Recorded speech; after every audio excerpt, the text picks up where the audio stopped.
ቃል አንድ ቦታ እናነብና እንጸልያለን።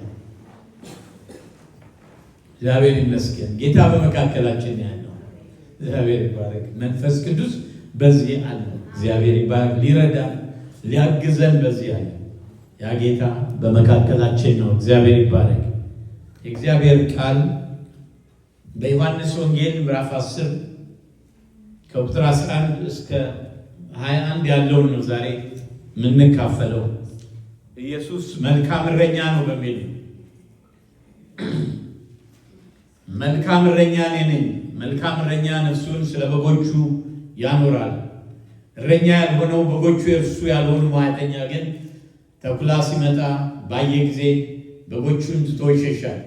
ተኩላም ይነጥቃቸዋል፣ በጎቹንም ይበትናቸዋል። ሙያተኛ ስለሆነ ለበጎች ስለማይገድደው ሙያተኛው ይሸሻል። መልካም እረኛ እኔ ነኝ፣ አብም እንደሚያውቀኝ እኔም አብን እንደማውቀው የራሴን በጎች አውቃለሁ፣ የራሴን በጎች ያውቁኛል። ነፍሴን ስለ በጎች አኖራለሁ። ከዚህ በረት ያልሆኑ ሌሎች በጎች አሉ፣ እነርሱን ደግሞ ላመጣ ይገባኛል። ድምፄን ይሰማሉ፣ አንድ መንጋ ይሆናሉ፣ እረኛውም አንድ። ነፍሴን ደግሞ አነሳት ዘንድ አኖራለሁና ስለዚህ አብ ይወደኛል። እኔ በፈቃዴ አኖራታለሁ እንጂ ከእኔ ማንም አይወስዳትም። ላኖራት ስልጣን አለኝ፣ ደግሞም ላነሳት ስልጣን አለኝ። ይህችን ትእዛዝ ከአባቴ የተቀበልኩ። እንግዲህ ከዚህ ቃል የተነሳ በአይሁድ መካከል እንደገና መለያየት ሆነ። ከእነርሱም ብዙዎቹ ጋኔን አለበት አብዷልም፣ ስለምንስ ትሰሙታላችሁ አሉ። ሌሎቹ ይህ ጋኔን ያለበት ሰው ቃል አይደለም፣ ጋኔን የዕውሮችን ዓይኖች ሊከፍት ይችላልን አሉ። እንጸልይ። በክብርና በምስጋና ከፍ ያልክ ሰማይ ከሰማያት በላይ ያለው ሰማይ ይሸከም ዘንድ የማይችል ከፍ ባለው ዙፋን ላይ የተቀመጥክ፣ ሰማያት ዙፋንህ ምድር የእግር መረገጫ የሆነች፣ በዘላለም ተራሮች ላይ በድንቅ የምታበራ የሕያዋን አምላክ የኪዳን አምላክ እግዚአብሔር፣ የአባቶቻችን የአብርሃም አምላክ እግዚአብሔር፣ የይስሐቅ አምላክ እግዚአብሔር፣ የያዕቆብ አምላክ እግዚአብሔር፣ ደግሞም ከጥንት ጀምሮ እግዚአብሔር በብዙ አይነትና በብዙ ጎዳና ለአባቶቻችን በነቢያት ተናግሮ ሁሉን ወራሽ ባደረገው ደግሞም ዓለማትን በፈጠረበት ልጁ በዚህ ዘመን መጨረሻ ለእኛ ተናገረን። እርሱም የክብሩ መንጸባረቅና የባህሪው ምሳሌ ሆኖ ሁሉን በስልጣኑ ቃል እየደገፈ ኃጢአታችን በራሱ ካነሳ በኋላ በሰማያት በግርማው ቀኝ ተቀመጠ ተብሎ በተነገረለት በልጅ በኢየሱስ ስም ሁሉ ክብር፣ ሁሉ ምስጋና፣ ሁሉ ውዳሴ፣ ሁሉ ዜማና ቅኔ በኢየሱስ ስም ዙፋን ስር ይቀመጣል። ለተገባህ ጌታ ክብር ይሁንልን። ክብር ለሚገባህ ለአንተ ክብር ይሁን። አባባ እናመሰግንሃለን ጌታ ሆይ፣ ይህንን ጉባኤ አንተ ባርክ። በመገኘትህ ጌታ ሆይ መገለጥን፣ እውቀትን፣ ጥበብን፣ መረዳትን ስጠን። ማናቸውም የጨለማ ስራ በኢየሱስ ስም የፈረሰ ይሁን። ጌታ መንፈስ ቅዱስ ኢየሱስ ክርስቶስን ገለጠው። በኢየሱስ ክርስቶስ ስም አሜን። ለጌታ ክብር ሰጠን። እንቀመጣለን። እግዚአብሔር ይመስገን። ይሄ በዮሐንስ ወንጌል የጌታችን አራተኛው እኔ ነኝ አይ አም ዛት አይ አም የሚለው አራተኛው ዮሐንስ ወንጌል ምዕራፍ 6:35 ላይ እኔ የሕይወት እንጀራ ነኝ ይላል ጌታ። እኔ የዓለም ብርሃን ነኝ ይላል 8:12 ላይ 10:9 ላይ መልካም እረኛ እኔ ነኝ ይላል ጌታ። በእርግጥ ይህን ሲናገር በራሱ ዘመን በዛ ዘመን ይኖሩ የነበሩት ወይም ደግሞ ይመሩ የነበሩት የሃይማኖት መሪዎች ወይም ሀገር መሪዎች ሊሆን ይችላል፣ ከእነሱ ጋር ራሱን እያነጻጸረ ነበር። ሌቦች፣ ዘራፊዎች ብሏቸው ነበር። አሁን ደግሞ ቅጥረኞች፣ ሙያተኞች። በማርቆስ 10 ላይ እሱ በመንገድ ሲወጣ አንድ ሰው ወደ እርሱ ሮጦ ተንበረከከለትና ቸር መምህር ሆይ የዘላለምን ሕይወት ወርስ ዘንድ ምን ላድርግ ብሎ ጠየቀው። ኢየሱስም ስለምን ቸር ትለኛለህ? ከአንዱ ከእግዚአብሔር በቀር ቸር ማንም የለም አለ። የሚያስገርማችሁ በመጽሐፍ ቅዱስ ከተጠቀሱት ታላላቅ ሰዎች መካከል ብዙዎቹ በሙያቸው እረኞች ነበሩ። ለምሳሌ አቤልን ብታዩ አባቶች፣ ፓትርያርኮች ሙሴን፣ ዳዊትን እና ያዕቆብን ብዙ ጥሩ ተጠቃሽ ናቸው። ዛሬም ቢሆን በቅድስት ምድር እረኞች መንጋቸውን ሲመሩ እያንዳንዱ በግ ግላዊ ጠባዩና ልዩ ፍላጎቱ ምን ያህል በጥብቅ እንደሚያውቁ ሲገልጹ ማየት እንችላለን። አይሁዳውያን እረኞች በጎችን የሚያስጠብቁት ለመስዋዕት ካልሆነ በቀር ለማረድ እንዳልነበረ ልብ ልትሉ ያስፈልጋል። እረኞች የሚጠብቋቸው በጎች ልብስን፣ ወተትን፣ ጠቦቶችን ይሰጡ ነበር። ክብር ለጌታ ይሁን። ይሄ ትልቅ አምላክ፣ ይሄ ገናና አምላክ፣ ይሄ ሕያው አምላክ ወደኛ ማደሪያ ነው የመጣው። አንድ በጣም የታወቀ የሚፈራ ንጉሥ በአገር ውስጥ ነበር። ያ ንጉሥ በየዓመቱ የሚያደርገው ነገር ነበር። ቆነጃጅት ሴቶችን ነው አክቹዋሊ ውድድር በየቦታው ይልካል ማለት ነው። እና በጣም ሀብታም ንጉሥ ስለነበረ በዛ ውድድር አሸናፊ የሆነች ሴት ልጃገረዶች ናቸው ባይዘይ ልጃገረዶች ትሸለማለች ንጉሱ ጋር። ምንም ሊሆን ይችላል፣ ግን የጠየቀችውን ነው የምታገኘው። ምንም አይነት ነገር ብትጠይቅ የጠየቀችው እሱ ነው የሚደረግላት የነበረው። ስለዚህ በዛ ዘመን ይሄ ውድድር ሲወጣ ባልተለመደ መንገድ አንዲት ድሃ ሴት ልጅ ውድድሩን አሸነፈች ማለት ነው። እና የፈለጋችሁን ነው የምትጠይቁት ንጉሱ። በጣም ሀብታም ንጉስ ነው። በቃ ቁጥር የሌለው ስፍር የሌለው ሀብት ትሬጀር ያለው ሰው ያ ንጉስ ምን ማድረግ ይችላል ማለት ነው። እና የፈለገው መጠየቅ ትችላለች። እና ያማክሯታል የሀገሩ ሰዎች፣ እባክሽን ለሀገራችን መንገድ ይሰራልን፣ እንደገና ኤሌክትሪክ ጠይቂ፣ እንደገና ደግሞ በቃ ትልልቅ ኢንዱስትሪዎች እንዲከፈቱ ብዙ ሰው ስራ እንዲያገኝ መንደር ስለሆነች ከተማዋ በቃ እንዲያብረቀርቃት ንጉሱ ብዙ ነገር መከሯት ማለት ነው። ነገር ግን እቺ ሴት አንድ ጥያቄ ንጉሱን ጠየቀች። በደንብ አዳምጥ። እንዲህ አለችው ንጉሱ የላከችው የጠየቀችው አንድ ጥያቄ፣ ንጉሱ እኔ ቤት እንግዳ ሆነው እንዲመጡ አለች።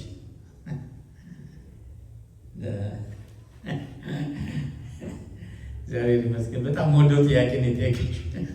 እኔ ቤት እንግዳ ሆነው እንዲመጡ ንጉስ ማለት ትልቅ ንጉስ ጠይቃለች። ግን የስ ነው ማለት ያለባቸው። ምንም ሊጠይቅ ይችላል ሰው፣ ግን ንጉሱ የስ ነው አሸናፊው የስ።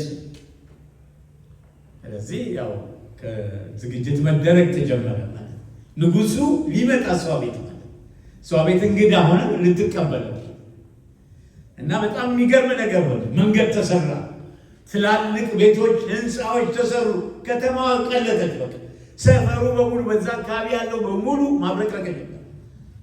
ያቸው ንጉሱ ነው የሚመጣው። ከዛ ቤቶች ሁሉ ህንፃ መሆን ጀመሩ።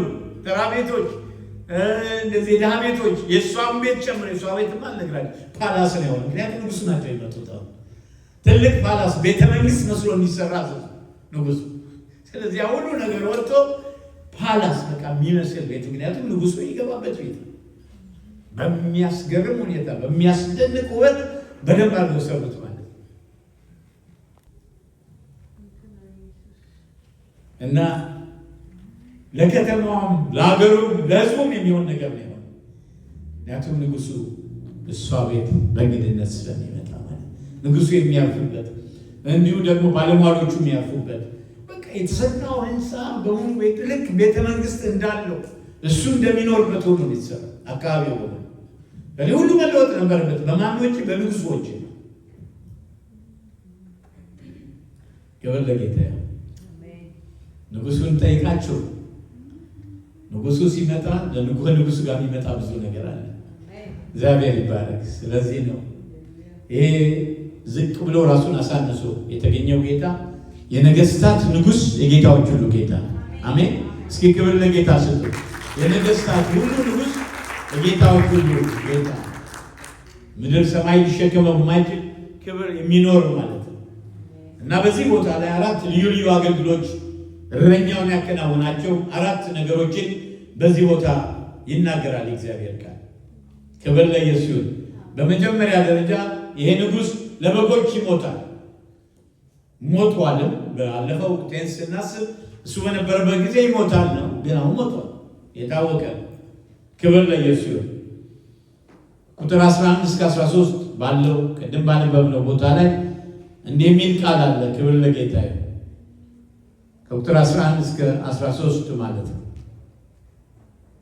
መልካም እረኛ እኔ ነኝ። መልካም እረኛ ነፍሱን ስለ በጎች ያኖራል።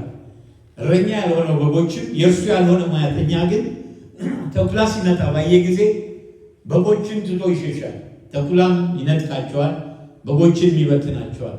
ሙያተኛ ስለሆነ ለበጎች ስለማይገደው ሙያተኛው ይሸሻል ይላል። ክብር ለጌታ ይሁን። ግን እውነተኛ እረኛ ግን ሃሌሉያ፣ ክብር ለኢየሱስ ሲሆን ለበጎች ይሞታል። የትኛው እረኛ ነው በዚህ ምድር ታሪክ ውስጥ ለሰዎች ለበጎቹ? እንግዲህ ይሄ አናሎግ፣ ይሄ ደግሞ ፓራብል፣ ይሄ ሜታፎር ለእንትን ብቻ አይደለም። እረኛ የምናውቀው እረኛ እንደነ ዳዊት አይነት ዝም ብለን የምናውቀው ወይም ደግሞ እረኝነት ያገለግል የነበረ ብቻ አይደለም። ለንጉስም ነው፣ ለነገስታትም ጭምር። ነገስታት እረኞች ተብለው ይጠሩ ነበር። በብሉይ ኪዳን ዘመን እንደ እረኛ ይታዩ ነበር። ስለዚህ በምድር የሚያስተዳድሩ ሁሉ እንደ እረኛ ህዝቡ እንደሚጠብቁ ይታዩ ስለነበር እረኛ የሚለው ቃል ለእንትኖች ብቻ ሳይሆን ለሃይማኖት መሪዎች ብቻ ሳይሆን ግን አገሪቱን የሚያስተዳድሩ ሁሉ እንደ እረኞች ይቆጠሩ ነበር። የትኛው የሀገር መሪ፣ የትኛው የሀገር አስተዳዳሪ ነው? የትኛው የሃይማኖት መሪ ነው ወገኖቼ ለሰዎች የሞተው? ሰምታችሁ ታውቃላችሁ? ታሪክ ውስጥ እንዲህ የሚባል ነገር የለም።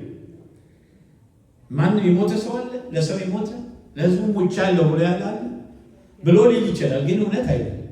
ለህዝብ የሞተ ለሰው የሞተ ለበጎች የሞተ ማንም ማንም የለም። ተናገሩ። ማንም የለም። አሁን ግን መልካሙ እረኛ በብሉይ ኪዳንም በጎች ናቸው ለእረኛው የሚሞቱት። ዛሬስ ቢሆን ንጉሥ ዳዊት ወደ ጦርነት እንዳይሄድ አይደል የተከላከሉት? ህዝቡ ለምን እንዳይገባ እንዳይሞት፣ እሱ እንዳይሞት ህዝቡ እንዲሞት ህዝቡ ይሄዳል። በቃ ወታደሩ ይሄዳል። ማንም ነገስታት ቢሆን ወታደሮቹን ይልካል፣ ሰዎችን ይልካል እንጂ በምንም ታምር ሄዶ ራሱን አይሰውም።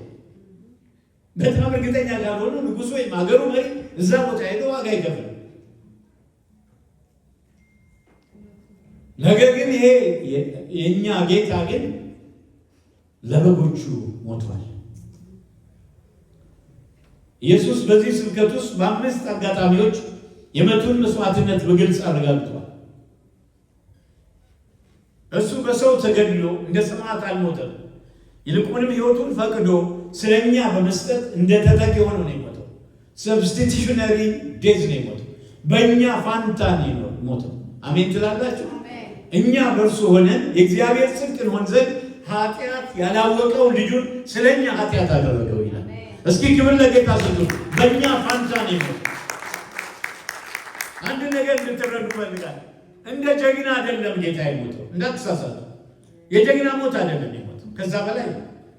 በብዙ አንዳንዴ ጀግና እያሉ ይዘመራል። ትክክለኛ አገላለጽ አለ ጨርሶ። ጌታ የሰማዕት ሞት ነው የሞተው። የጀግና ሞት ከማን ጋር ነው የሚወዳደረው? እግዚአብሔር ማን ነው እኩያው? ወገኖቼ ማን ነው ጀግና? ይሄ ብለን እናስቀምጠው። በፍጹም የዛ አይነት የሰማዕት ሞት ነው የሞተው ጌታ። የኔና የእናንተን ኃጢአት የኔና የእናንተን በደል ተሸክሞ እየቻለ ያን የመስቀል ሞት ማምለጥ ሲችል ስለ እኔና ስለ እናንተ ደሙን ያፈሰሰ። ሃሌሉያ! ክብር ለጌታ የሆነለት። እልልታ፣ ጭብጨባ፣ ውዳሴ በቤቱ ይምጣለት። ይገባዋል ጌታ። ሃሌሉያ! ያንን አይነት ሞት ነው የሞተው። የተተኪ ሞት ነው የሞተው ጌታ ኢየሱስ። ስለ በጎች ሞተ ማለት ስለ መስቀሉ ከተጻፉ የሌሎች መጽሐፍ ቅዱሳዊ ትምህርቶች ተነጥሎ መታየት የለበትም። በመጀመሪያ ደረጃ ስለ እስራኤል ሕዝብ ሞቷል ጌታ። የእግዚአብሔር ቃል ዮሐንስ ወንጌል ምዕራፍ 11 ላይ ሄዳችሁ ስትመለከቱ እንዲህ ይላል፣ ሕዝቡ ሁሉ ከሚጠፋ ይላል ሊቀ ካህኑ አንድ ሰው ስለ ሕዝቡ ይሞት ዘንድ እንዲሻለን አታስቡም አላቸው። ለእስራኤል ሕዝብ ሞቷል ጌታ። ይህንም የተናገረው ከራሱ አይደለም፣ ነገር ግን በዛች ዓመት ሊቀ ካህናት ነበረና ኢየሱስ ስለ ሕዝቡ ሊሞት እንዳለው ትንቢት ተናገረ። ስለ ሕዝቡ ሁሉ አይደለም። ነገር ግን የተበተኑት የእግዚአብሔር ልጆች ደግሞ በአንድነት እንዲሰበስባቸው ነው ይላል።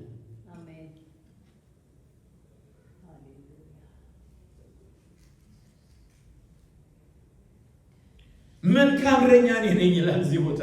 መልካም እረኛ ነፍሱን ስለ በጎች ያኖራል። መልካም እረኛ እኔ ነኝ፣ አብም እንደሚያውቀኝ እኔም አብን እንደማውቀው የራሴን በጎች ያውቃሉ፣ የራሴን በጎች ያውቁኛል፣ ነፍሴንም ስለ በጎች አኖራለሁ።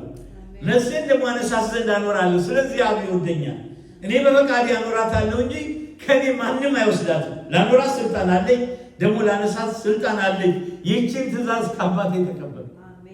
ወገኖቼ መለኮት ለሆነው ለእግዚአብሔር እንዴት ከባድ ሊሆን እንደሚችል አስቡት።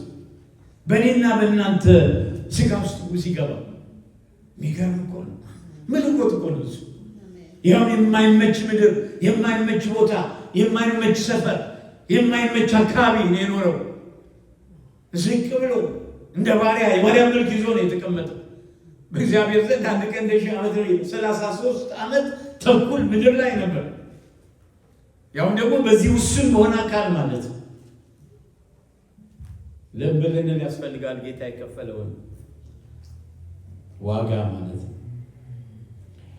ዮሐንስ 6:51 ላይ ከሰማይ የወረደ የሕይወት እንጀራ እኔ ነኝ ይላል።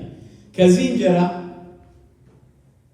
ሰው ቢበላ ለዘላለም ይኖራል። እኔም ስለ ዓለም ሕይወት የሚሰጠው እንጀራ ሥጋዬ ነው፣ እኔ ነኝ የሚለው I am that I am።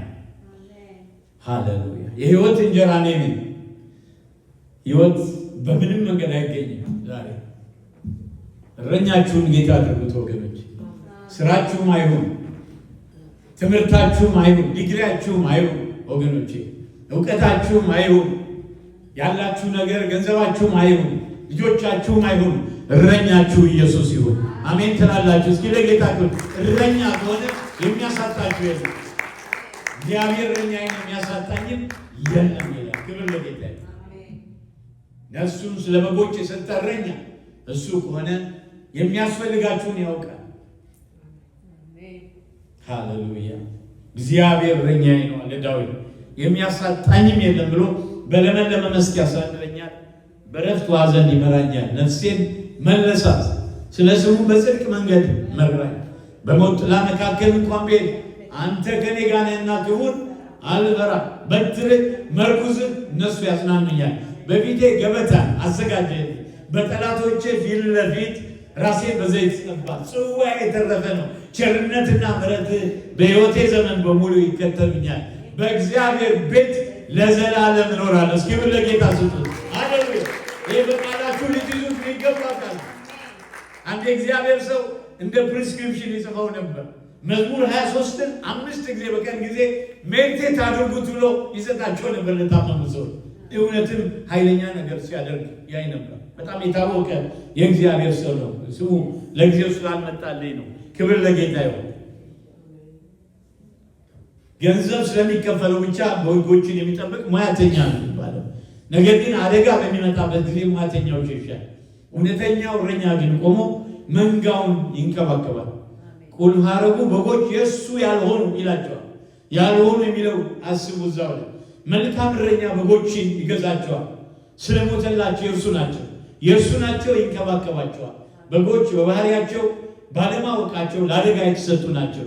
የሚንከባከባቸው እረኛ ያስፈልጋቸዋል። ክብር ለጌታ ይሁን። የሚንከባከባቸው እረኛ ያስፈልጋቸዋል።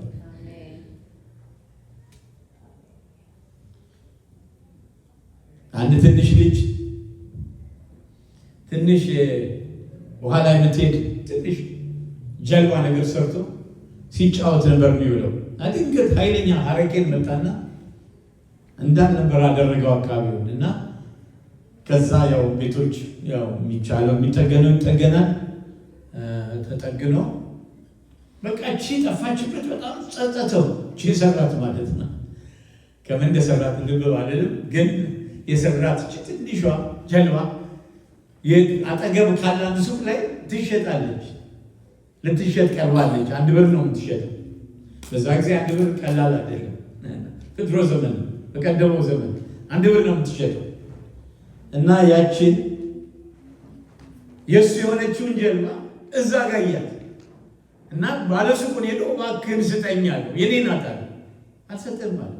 እኔ ነኝ ያገኘኋት፣ እኔ ነኝ እኮ የሰራኋት አለ። አንተ ብትሰራትም አሁን ግን የኔ ናት፣ የራሴ አድርጊያታለሁ፣ ወስጃታለሁ፣ ገዝቻታለሁ፣ ከሌላ ገዝቼ እዚህ አስቀምጫታለሁ። ታዲያ ምን ላድርግ? እሷ ለመውሰድ 1 ብር መክፈል አለ። 1 ብር በጣም ውድ ነው። ሌላ ማደርገው ነገር በቃ 1-2 ቀን እዚህ ሱቅ ውስጥ አብረኝ ትሰራለህ፣ ከዛ እሰጥሃለሁ እንደዋጋ። እዛ ሲሸከም ምን ሲል ያጣን ልጅ የመጣ ከቤት መጥቶ እየተሸከመ ቆይቶ ያችን ጀልባ ያው በሱ በከፈለው ዋጋ አገኛትና ይዟት ሄደ። እንዲህ አላት ያችን ጀልባ መጀመሪያም ሰራሽ፣ እኔ ነኝ የሰራሁት፣ እኔ ነኝ የፈጠርኩት። እንደገና ሁለተኛ መጀመሪያ ሰርቼሽ የኔ ነሽ አንቺ፣ አሁን ደግሞ ገዛውሽ በገንዘቤ። ከአባቶቻችሁ ቆርጥ ወገኖች፣ ጌታ እንደዚህ ነው ያደረገው። ፈጠረን። እኛ ከፈጠረ በኋላ ሌባ እንዴት እንዳደረገ ታውቃላችሁ። አዳምና ሔዋን እግዚአብሔርን በበደሉ ጊዜ በቃ ምንም ሌጋል ክሌም የለውም። እግዚአብሔር እንደ ሰው አይደለም፣ እንደ ወንበዴ እንደ ሽፍታ ሰዎች ቀምቶ ነገሮችን አያደርግም። ነገር ግን ትክክለኛ ጀስቲስ እግዚአብሔር ብቻ ነው። ስለዚህ የበደለ የሰው ልጅ የተሰጠውን ቦታ ትቶ ያን ሲያደርግ በሙሉ ጠላት ሄደና ያንን ወረሰ። ልክ እንደዛ ነው የሆነ። ነገር ግን ጌታ እግዚአብሔር ይባላል። ጌታ ግን ዋጋ ከፈለ። እኔና እናንተ መልሶ የራሱ ሊያደርግ። ክብር ለኢየሱስ ይሁን። እስኪ ክብር ለጌታ ስጡ። ዋጋ ከፈለ በመስቀል። በጣም ቀላል ነው ግን ለማያውቅ ሰው፣ የእግዚአብሔርን ባህሪ ለማያውቅ ሰው፣ የእግዚአብሔርን ጀስቲስ ፍትህ ለማያውቅ ሰው ለምን እግዚአብሔር ከሰማይ በቃ ይቅር ብያችኋለሁ ለምን አይልን? ወገኖቼ እንደዛ አይነት ፍርደ ገምድል ዳኛ አይደለም። አይችልም? ይችላል። ምን ችግር አለ? ግን እግዚአብሔር ባህሪው አይደለም። የሚከፈል ዋጋ አለ። ክብር ለኢየሱስ ይሁን። ከአባቶቻችሁ ከወረሳችሁት በከንቱ ኖሯችሁ በሚያልፍ ነገር በብር ወይ በወርቅ ሳይሆን ነውርና አልፍ እንደሌለው እንደ በግ ደም በክቡር የክርስቶስ ደም እንደተዋጃችሁ ታውቃላችሁ።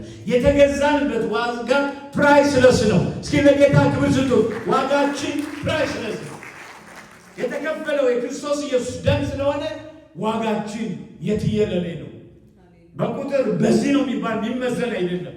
በዛ ዋጋ እግዚአብሔር ገዝቶናል፣ የራሱ አድርጎናል። የእግዚአብሔር ሕዝቦች ከበጎች ጋር ይነጻጸራሉ። ንጽጽሩም በጣም ተስማሚ ነው። በጎችም ሰነፎችም ናቸው። ሰነፎች ናቸው። ሰነፎች ብቻ አይደሉም፣ በቃ ሞኞች ናቸው፣ ቂሎች ናቸው፣ በቀላሉ የሚታለሉ ናቸው። ንጹህ እንስሳት ናቸው፣ ምንም ጥያቄ የለውም። ከሪያዎች ጋር ከውሾች ጋር ስታወዳድሩ ራሳቸውን ግን መከላከል አይችሉም። የእረኛውን እንክብካቤ ያስፈልጋቸዋል። መዝሙር 23 ለዚህ ነው እንደዛ የሚለው። አንድ እግዚአብሔር ሰው ለመንከራተት የተጋለጡ ናቸዋል። ብዙ ጊዜ ፈልገው ወደ መንጋው ሊመለሱ ይገባል። በጎች ሰላማዊና ለእረኛው ጠቃሚ እንስሳት ናቸው። በእነዚህና በሌሎች መንገዶች በኢየሱስ ክርስቶስ የታመኑትን የእግዚአብሔር መንጋ አካል የሆኑትን ይወክላሉ። በጌታችን በመድኃኒታችን በኢየሱስ ክርስቶስ እውቀት ከዓለም ርኩሰት ካመለጡ በኋላ ዳግመኛ በእርሷ ተጠላልፈው የተሸነፉ ቢሆኑ ከፊተኛው ኑሯቸው ይልቅ የኋለኛው የባሰ ሆኖባቸዋል። አውቋት ከተሰጣቸው ከቅድስት ትእዛዝ ከሚመለሱ የጽድቅን መንገድ ባላወቋት በተሻላቸው ነበር። ውሻ ወደ ጥፋቱ ይመለሳል፣ ደግሞ የታጠበች እሪያ በጭቃ ለመንከባከብ ትመለሳለች እንደሚባል እውነተኛ ምሳሌዎች ሆኖባቸዋል ይላል። ይህንን ጌታ ሰው ከያዘ በኋላ በፍጹም እንዲመለስ የእግዚአብሔር ፈቃድ አይደለም። ቅድም አንብበነዋል። በቃሌ ተናግሬዋለሁ። እግዚአብሔር እረኛዬ ነው፣ የሚያሳጣኝም የለም። በለመለመ መስክ ያሳድረኛል፣ በዕረፍት ውኃ ዘንድ ይመራኛል። ነፍሴን መለሰ፣ ስለ ስሙ በጽድቅ መንገድ መራኝ። በሞት ጥላ መካከል እንኳን ብሄድ አንተ ከእኔ ጋር ነህና ክፉን አልፈራም። በትርህ መርኩዝህ እነሱ ያጽናኑኛል። በፊቴ ገበታን አዘጋጀ፣ በጠላቶቼ ፊት ለፊት ራሴን በዘይት ቀባ። ጽዋዬም የተረፈ ነው። ቸርነትና ምሕረት በሕይወቴ ዘመን በሙሉ ይከተሉኛል። በእግዚአብሔር ቤት ለዘላለም እኖራለሁ። ማን ነው ከዚህ በኋላ በቃሉ ይሄን ማለት የሚፈልገው? በቃ ወይ ሜዲቴት የሚያደርገው? እኔ የምለው የሚሰማና ከሳምንት በኋላ ጠይቃቸዋለሁ። እስኪ ፈቃደኛ ይሆን እግዚአብሔር ይወዳቸዋል። መዝሙር እስኪ ሶስት ሰው ብቻ ኧረ እባካችሁ በደንብ አውጡ እንዴ! አነሰ በጣም። እግዚአብሔር ይባርካችሁ ያወጣችሁ። ምክንያቱም ይህ በጣም አስፈላጊ ነገር ነው። በሉቃስ 15 ላይ ይህ ምሳሌ ነገራቸው እንዲህ ሲል 100 በግ ያለው ከእነርሱም አንዱ ቢጠፋ 99ኙን በበረሃ ትቶ የጠፋውን እስኪያገኘው ድረስ ሊፈልገው የማይሄድ ከእናንተ ማን ነው? ባገኘው ጊዜ ደስ ብሎት በጫንቃው ይሸከመዋል። ወደ ቤትም በመጣ ጊዜ ወዳጆቹን ጎረቤቶችን በአንድነት ጠርቶ የጠፋውን በጌን አግኝቼዋለሁና ከእኔ ጋር ደስ ይበላችሁ ይላቸዋል። እላችኋለሁ ንስሐ ከማያስፈልጋቸው ከ99 ጻድቃን ይልቅ ንስሐ በሚገባ በአንድ ኃጢአተኛ በሰማይ ደስታ ይሆናል። የሚገርም አምላክ ያለን ወገኖች፣ ስንመለስ ምንልስ ቆይቼ እግዚአብሔርን ደጅ ጠናሁት። አሜን።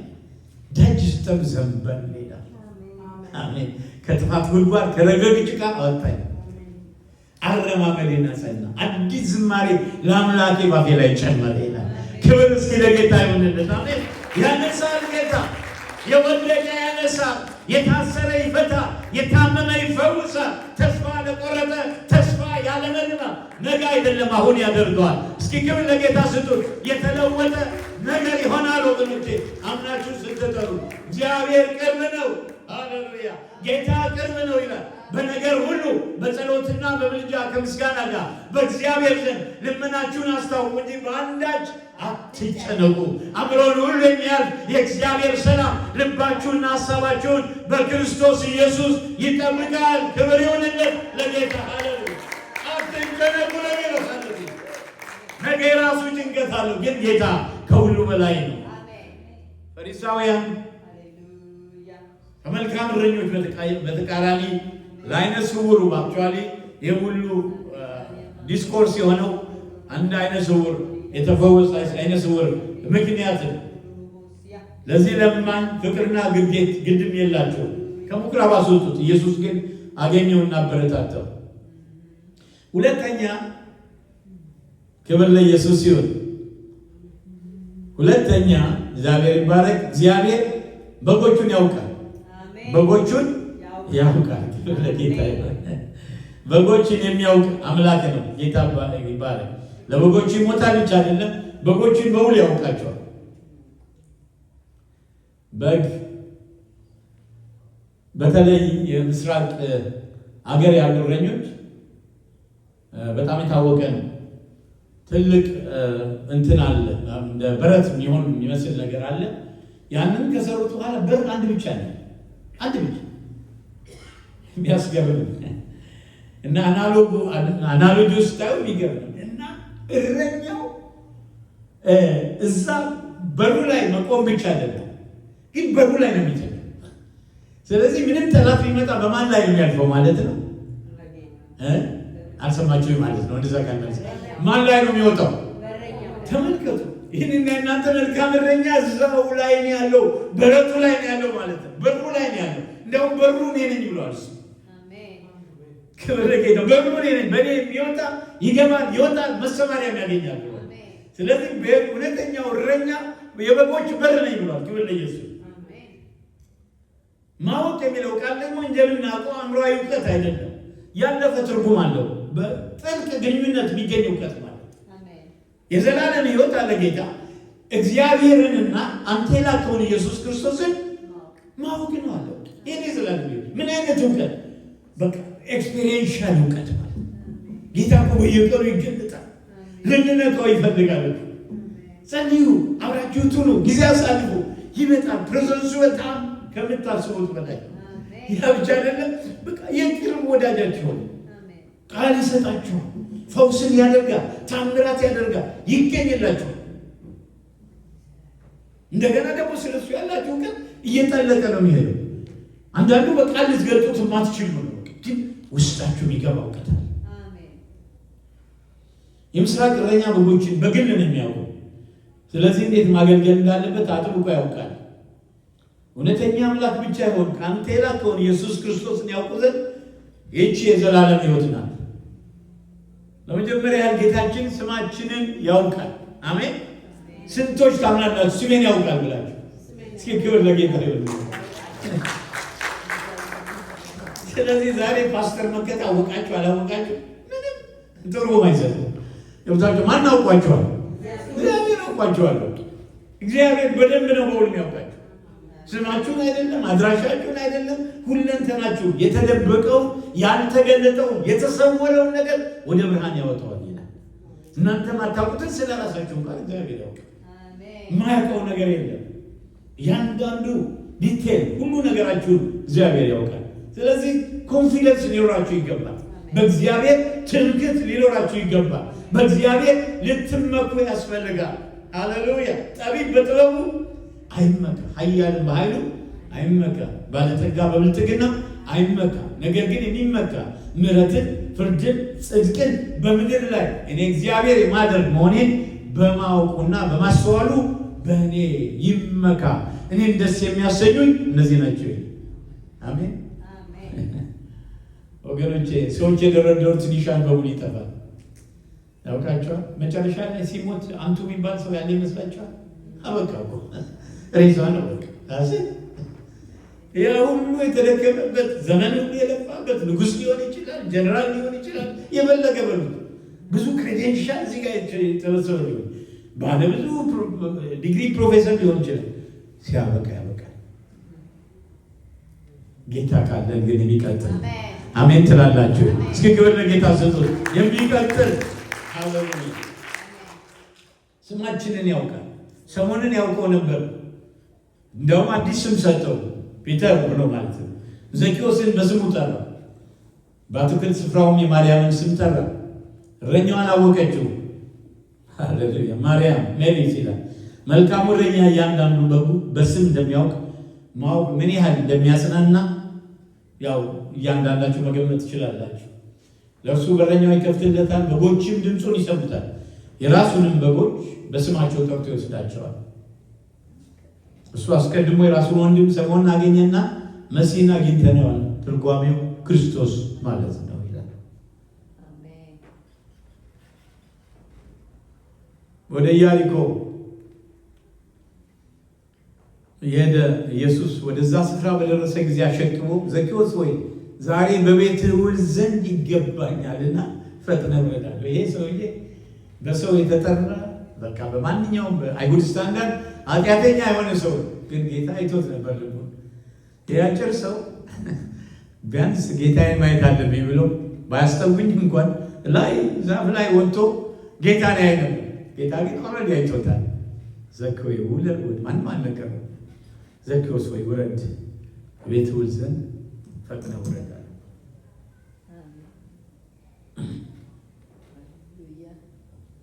ክብር ለጌታ ይሁን።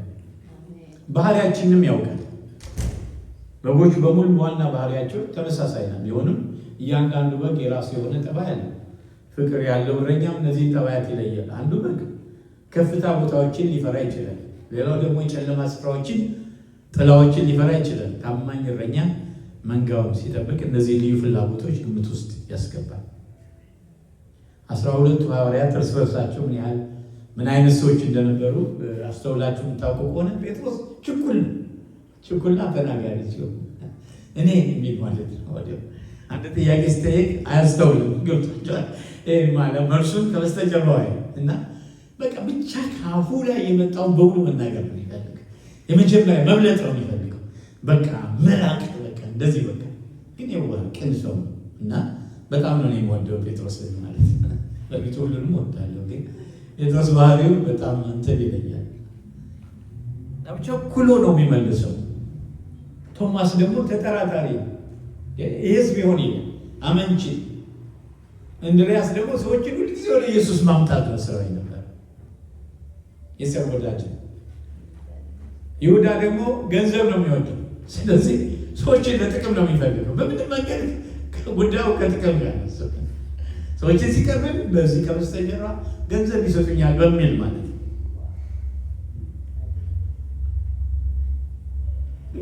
እያንዳንዱን በግል እንዴት መያዝ እንዳለበት በትክክል ያውቃል። ባህሪያችን ስለሚያውቅ ፍላጎታችንን ያውቃል። እኛ ግን የምንፈልገውንም አናውቅም። በመሰማሪያዎች፣ ውሃ ጠገቦች፣ በሸለቆዎች ውስጥ እንኳን በጎች አይፈሩም። ምክንያቱም እረኛው እየጠበቃቸው ፍላጎታቸውን እያሟላላቸው ስለሆነ ነው። መዝሙር 23 1 እና 6 ካገናኘ ነው የመዝሙር ዋናው ጭብጥ እግዚአብሔር እረኛዬን የሚያሳጣኝ የለም፣ ምንም አያስፈልገኝ፣ በሕይወቴ ዘመን ሁሉ በእግዚአብሔር ቤት ለዘላለም እኖራለሁ። መጨረሻው ያ እረኛው በጎችን ሲንከባከብ በጎች እረኛቸውን አጥብቀው ያውቁታል። መልካም እረኛ በጎቹን ያውቃል፣ በጎቹም እሱን ያውቁታል። ድምፁን በመስማት ቃሉን ዕለታዊ እንክብካቤን በመለማመድ እሱን አጥብቀው ያውቁታል። በጎች እረኛውን ሲከተሉ እሱ መውደድና ማመንን ይማራሉ፣ የራሱ የሆኑትን ይወዳል ይላል ዮሐንስ 13። ያንን ፍቅር እኔን በሚንከባከብበት መንገድ ያሳያል። ኢየሱስ ከፋሲካ በፊት ከዚህ ዓለም ወደ አብ የሚሄድበት ሰዓት እንደደረሰ አውቆ በዚህ ዓለም ያሉትን ወገኖች ወደዳቸውን እስከ መቼ ወደዳቸው ይላል? እስኪ በሉ እስከ መጨረሻ ወዶኛል በሉ። እስኪ ለራስ እስኪ በደንብ ተሰምቷቸው እስከ መጨረሻ ወዶኛል። እስኪ አጠገብ ያለ ሰው ይዛችሁ እስከ መጨረሻ ድረስ ወዶሃለሁ። ሃሌሉያ እግዚአብሔር ይባረክ። የጌታ እስከ መጨረሻ ነው ወደደ እንዴ ማለት ወረት በሌለው ፍቅር በዘላለማዊ ፍቅር። ስለዚህ እንደኛ አይደለም። ነገሮች ይለወጡ፣ አብሮ አይለወጡ፣ ፊቱ አይለወጥ፣ ነገሩ አይለወጥ፣ እንክብካቤ አይለወጥ። በቃ እዛ ቦታ ይጠብቀናል ጌታ። ክብር ለኢየሱስ ይሁን። ሶስተኛ መልካም እረኛ ሌሎችን በጎች ወደ መንጋ ያመጣል። በረቱ ይሁዲነት ወይም የአይሁድ ሃይማኖት ነው። ሌላ በረት ደግሞ አሉ። ከእስራኤል ኪዳን ውጭ ያሉ አሕዛብ ናቸው። በጌታችን የመጀመሪያው አገልግሎት ትኩረት ከእስራኤል ቤት የጠፉት በጎች ላይ ነበር። ማቴዎስ 10:5-6 ሄደና ያዋል በጴንጤቆስጤ የተለወጡት አይሁድና ወደ አይሁድ ሃይማኖት የገቡ ሁሉ ነበሩ። ነገር ግን የጌታ ዓላማ ቤተክርስቲያን የአይሁድ መንጋ ብቻ ሆና እንድትቀር አልነበረም። ጴጥሮስ ወንጌልን ወደ አሕዛብ ወሰደ። ጳውሎስ ደግሞ መልእክቱን በሮም ግዛት ሩቅ ክፍል ላሉት አሕዛብ አደረሰ። ክብር ለኢየሱስ ይሁን። እውነት እውነት እላችኋለሁ ወደ በጎች በረት በበሩ የማይገባ በሌላ መንገድ የሚወጣ እርሱ ሌባ ወንበዴ ነው። ስለዚህ እናንተ አስቀድሞ አሕዛብ የነበራችሁ በስጋ በእጅ የተገረዙ በተባሉት ያልተገረዘላችሁ የተባላችሁ ይህን አስቡ እያለ ኤፌሶን 2 ይናገራል። ክብር ለኢየሱስ ይሁን። በማቴዎስ 10 ላይ 12ቱን ላካቸው ኢየሱስ ደቀ መዛሙርት ታዘዛቸው እንዲህ አለ፣ በአሕዛብ መንገድ አትሂዱ፣ ወደ ሳማርያውያን ከተማ አትግቡ፣ ይልቅስ የእስራኤል ቤት ወደሚሆኑት ወደ ጠፉት በጎች ሂዱ እንጂ። ማቴዎስ 15 ላይ እሱም መልሶ ከእስራኤል ቤት ለጠፉት በጎች በቀር አልተላኩም። እሷ ግን መጣ ጌታ ሆይ እርዳኝ እያለች ሰገደችለት። እሱ ግን መልሶ የልጆችን እንጀራ ለቡችሎች መጣል አይገባም አለ። እሱም አሁን ጌታ ሆይ ቡችሎች እኮ ከጌታቸው ማዕድ የወደቀውን ፍርፋሪ ይበላሉ አለች። አሁን ግን ጌታ የሚሰራውን ስለሚያውቅ የሚገርም ነገር ምህረት ነው የሰጣት። እግዚአብሔር ይባላል። ክብር ለኢየሱስ ይሁን። አንድ በረት የሚለው ሐረግ አንድ መንጋ ተብሎ መነበብ አለበት። ያለው አንድ መንጋ ብቻ ነው። እሱም የመልካሙ እረኛ የሆኑት የእግዚአብሔር ሕዝቦች ናቸው። መልካሙ እረኛ ማን ነው? ማን ነው መልካም እረኛ? ግን መልካም የሚለው ቋንቋ ላስረዳችሁ። በዕብራይስጡ መልካም ማለት መልካም ብቻ አይደለም፣ የመልካም ነገር ሁሉ ምንጭ ማለት። መልካም የሚባል ሌላ የሌለ ብቻውን መልካም ነው። እስኪ ክብር ለጌታ ስጡ።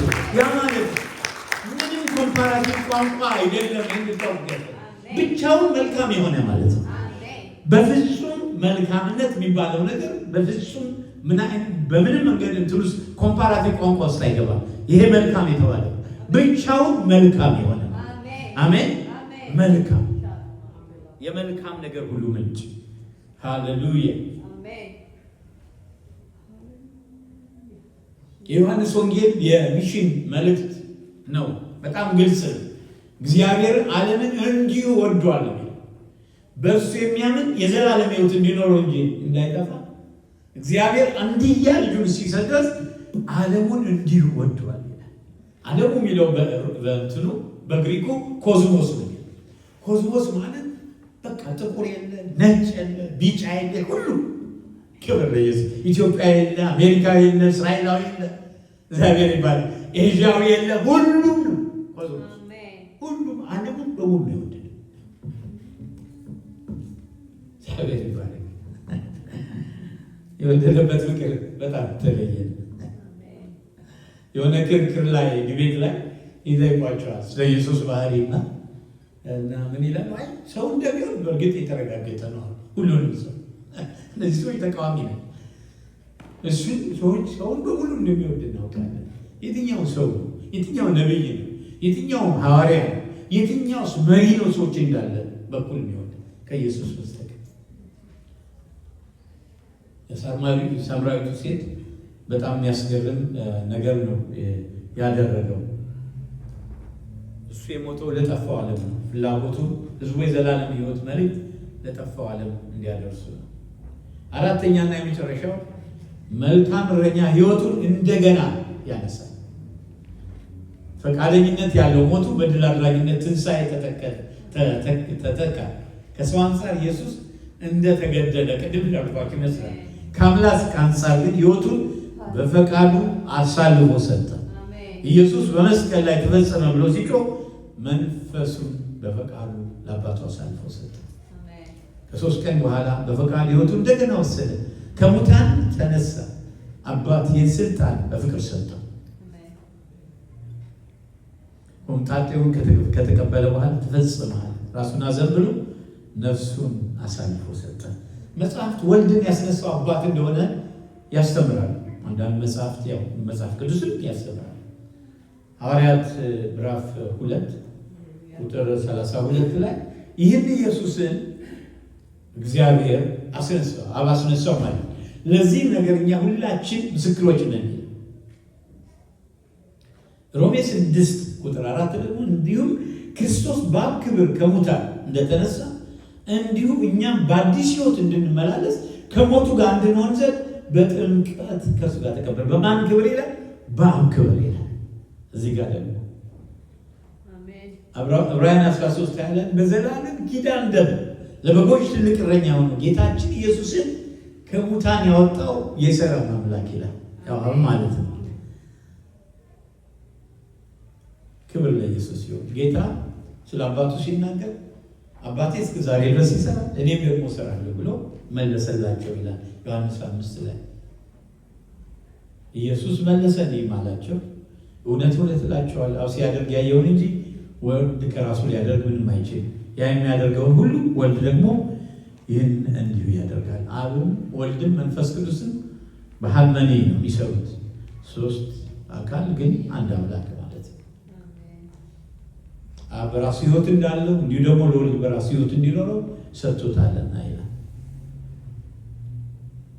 እና ግን ምላሽ አለ። በአይሁድ መካከል እንደገና መለያየት ሆነ። እንደገና የሚለው ቃል ጋኔን አለበት። ምክንያቱም ያው ራሱን ከእግዚአብሔር ጋር እኩል አድርጓል የሚል ክስ ተሰነዘረበት። ሰዎች እውነቱን ላለመጋፈጥ የሚያደርጉት ብዙ ነው።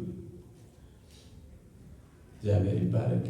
በጣም ያስገርመኛል። ጌታ አሁንም የሚያከራክር ነገር ነው። ሄዳችሁ ዮሐንስ ወንጌል ምዕራፍ 8 ስታዩ በጣም አሁንም ዛሬም እየተከራከሩ ነው ያለው እና የት ጋ ነው ኢየሱስ እግዚአብሔር ነኝ እኔ እና አምልኩኝ ያለው እያሉ በአሁን ሰሞኑ ያለ ዲቤት እስላሞች አይታችሁ ከሆነ እንዲህ ያሉ ይጠይቃሉ። ያው እንግዲህ አንድ መያዣ ብሎ ያዙት ማለት የት ላይ ነው አምልኩኝ ያለው? የት ላይ ነኝ አምላክ ነኝ ብሎ የተናገረው እያሉ ግን እነዚህ ደግሞ እግዚአብሔር ሰዎች በሚያስገርም ሁኔታ ይመልሱላቸዋል።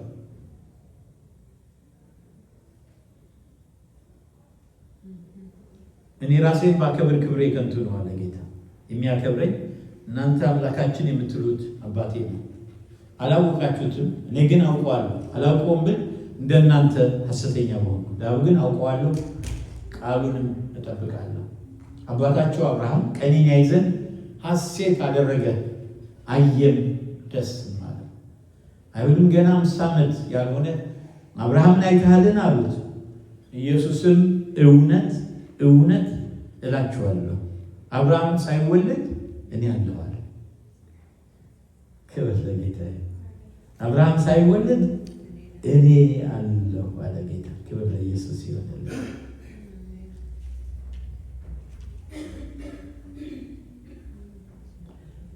ኪንግ ጄምስ ቨርሽን ላንብበው እንግሊዘኛ Jesus said unto them, verily, verily, I say unto you, before Abraham was, I am. እግዚአብሔር ይባረክ። በዘላለም አሁን ውስጥ ነው ያለው ከጊዜ በላይ ነው። ስለዚህ አይ አም ይሄ እግዚአብሔር ስም ዘጸአት 3 ሄዳችሁ ስትመለከቱ ጌታ ለሙሴ በዘጸአት ላይ ሄዳችሁ ስትመለከቱ ስለሱ ስም ሲጠየቅ እንዲህ ነው ያለው 3:14 ላይ እንዲህ ይላል God said unto Moses, I am that I am. And he said thus, so shall say unto the children of Israel, I am has sent me unto you. Hallelujah. Yahweh እንደማለት ነው ትርጉሙ። Yahweh ያለና የነበረ የሚኖር ኢየሱስ ክርስቶስ ደጅ ወይም በሩ ስለሆነ መለያየት እንደሚኖር እንጠብቃለን። እውነት ነው። ምክንያቱም ደጁ በጎችን ያስገባል፣ ሌሎችን ደግሞ ያስቀራል። እሱ መልካም እረኛ ነው። እረኛው በጎችን ከፍየሎች ከሆኑት መለየት አለበት። በኢየሱስ ክርስቶስ ላይ ገለልተኛ መሆን አይቻልም። ምክንያቱም በእሱ ላይ ማመናችን ጉዳይ የህይወት የሚሞት ጉዳይ ነው። እግዚአብሔር ይባላል። 8:24 ላይ እንግዲህ አለ ጌታ በኃጢአታችሁ ትሞታላችሁ አልኳችሁ። እኔ እንደሆንኩ ባታምኑ በኃጢአታችሁ ትሞታላችሁና አላቸው። እሱ እንደሆነ ባናምን ኢየሱስ እንደሆነ ባናምን በኃጢአታችሁ ትሞታላችሁ።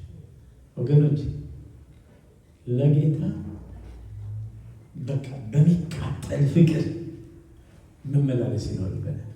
እየወደድን ነው እንድንመላለስ ይፈልጋል። ለብ ሳይሆን በደንብ ይቃጠል፣ በልማት ሳይሆን በሚቀጣጠል ፍቅር። ይህን ደግሞ እግዚአብሔር ይሰጣል። ጌታ በጣም ቅርብ ነው። የኔ እናንተ ውስጥ መሻት ያደርጋል። እኔ እንደሆንኩ ባታምኑ በኃጢአታችሁ ትሞታላችሁ። ምን ያህል ቤተሰባችሁ እንደምትወዱ ገምታለሁ። ግን እነዚህ ለምትወዳቸው ወንድሞች እህቶቻችሁ ለማታውቋቸው እግዚአብሔር ጸጋ ይሰጣቸዋል። ጸልዩ እንዲድኑ ማለት ነው። እግዚአብሔር ይባል። ጌታ እንዴት እንደሚመጣ ራሱ ያውቃል። ክብር ለኢየሱስ ይሁን። መልካም እረኛ ሃሌሉያ። እነሱን ስለ በጎቹ ያኖራል። ክብር ለጌታ ይሁንለት። ጌታ ኢየሱስ መልካም እረኛ ነው። እግዚአብሔር ቃል እንዲህ ይላል ስለ እረኛው ሲያወራ ማለት ነው። እዚህ ያየናቸው ክፍሎች 4 ነገሮችን አይተናል። ክብር ለኢየሱስ ይሁን። አንደኛ ስለ በጎቹ ይሞታል ብለናል። ክብር ለጌታ ይሁንለት። ጌታ ስለ በጎቹ ይሞታል፣ ሞቷል። ደግሞ ክብር ለኢየሱስ ይሁን። ባላፊ ስለምናወራ እንደገና በጎችን ያውቃል። መልካም እረኛ ሌሎችን በጎች ወደ መንጋ ያመጣል። መልካም እረኛ ሕይወቱን እንደገና ያነሳል። እንደገና ደግሞ ስለዚህ መልካም እረኛ የእግዚአብሔር ቃል እንዲህ ይለዋል። በጴጥሮስ መልእክት ላይ እንዲህ ይላል።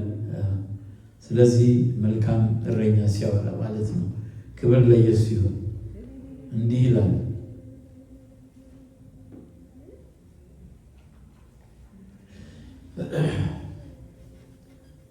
ለመንጋው ምሳሌ ሆኑ እንጂ ማህበሮቻችን በኃይል አትግዙ። የእረኞች አለቃ በሚገለጥበት ጊዜ የማያልፈው የክብር አክሊል ትቀበላላችሁ። የእረኞች አለቃ ምናልባት እኛ እንደ ትናንሽ አላለ ጌታ እንዳመን ስቲወርድ ብንሆን እሱ ግን የእረኞች አለቃ he is the chief of all shepherds ማለት። በሌላ ቦታ ደግሞ በዕብራውያን 13 ላይ እንዲህ ይላል። ዕብራውያን 13 ላይ ስለዚህ ጌታ እንዲህ ይላል። ክብር ለኢየሱስ ይሁን። በዘላለም ኪዳን ደም ለበጎች ትልቅ እረኛ የሆነው ጌታችን ኢየሱስ ክርስቶስን ከሙታን ያወጣው የሰላም አምላክ በእርሱ በኢየሱስ ክርስቶስ በኩል ደስ የሚያሰኘው በእናንተ እያደረገ ፈቃዱን ታደርጉ ዘንድ በመልካም ስራ ሁሉ ፍጹማን ያደርጋችሁ ለእርሱ እስከ ዘላለም ድረስ ክብር ይሁን። አሜን ሃሌሉያ። ክብር ይሁን። ክብር እንስጥ ለዚህ ክብር ለኢየሱስ። ለዚህ ጌታ ክብር ይሁንለት። እልልታም ጭብጨባም ይሁንለት። ሃሌሉያ። ሁሉም ያንሰዋል ጌታችን፣ ሁሉም የሚያንሰው ክብር ለጌታ። ለአምላካችን ሁሉ ክብር ሁሉ ምስጋና፣ ሁሉ ውዳሴ፣ ሁሉ ዜማና ሁሉ ቅኔ ይሁንለት ለከበረው አምላክ ለከበረው ጌታ። ሁላችንን እንቆማለን እና እንጸልያለን። ለመልካሙ እረኛ ነፍሱን ስለ በጎቹ አሳልፎ ለሰጠው ለታማኙ እረኛ ወደር የሌለው ታማኝነት ያለው ሃሌሉያ፣ ከሰማያት የጸና ታማኝነት ያለው ከቋንቋ በላይ የሆነ ታማኝነት ያለው ወደ ልጁ ወደ ኢየሱስ ክርስቶስ ኅብረት የጠራችሁ እግዚአብሔር የታመነ ነው፣ እርሱም ያደርገዋል ተብሎ ጽፏል። ዛሬ ለምትጠይቁት ጥያቄ መልስ አለው ጌታ። ክብር ለኢየሱስ ይሁንልን። ሃሌሉያ። ባላችሁበት ሁኔታ ሊደርስ የታመነ አምላክ ነው። ክብር ስጡት። ሃሌሉያ። እንጸልያለን ወገኖቼ። የዘላለም አምላክ እግዚአብሔር ዛሬ በምትጠይቁት በእያንዳንዳችሁ ጥያቄ በእንባችሁ ላይ እንዲደርስ እንጸልያለን። ሬክራይ ጃግላ ባዶር ባጋባጃዴ